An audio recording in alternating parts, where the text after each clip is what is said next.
按着，头上按着，我注意按着。在前出交涉和激烈斗争中，团长齐发宝身先士卒，身负重伤。6月，外军公然违背与我方达成的共识，悍然越线挑衅。按照处理边境事件的惯例和双方之前达成的约定，团长齐发宝本着谈判解决问题的诚意，仅带几名官兵前出交涉，却遭到对方蓄谋暴力攻击。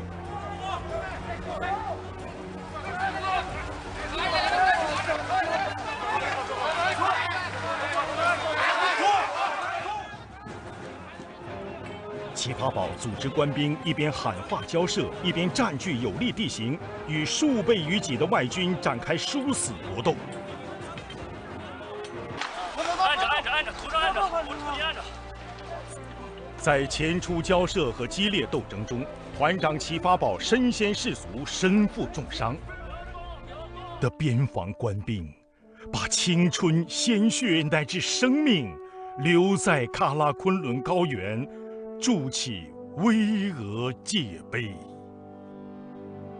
中央军委授予齐发宝卫国戍边英雄团长荣誉称号，追授陈红军卫国戍边英雄荣誉称号，给陈祥荣、肖思远、王卓然追记1等功。中方为了维护两国两军关系大局，推动局势降温和缓和，保持了高度的克制，体现了中方作为负责任大国的气度和担当。但是呢，印方多次渲染和炒作有关的伤亡事件，歪曲事实真相，误导国际舆论。中方呢，对于解决边境问题的立场是一贯的，我们也始终致力于通过对话来妥善的解决争端，维护边境地区的和平稳定。我们希望呢，同印方呢，将边界问题放在一个合适的位置，共同努力，能够维护好边境地区的和平安宁。每一位为国家的主权安全做出牺牲、付出生命的人，我们都会永远铭记。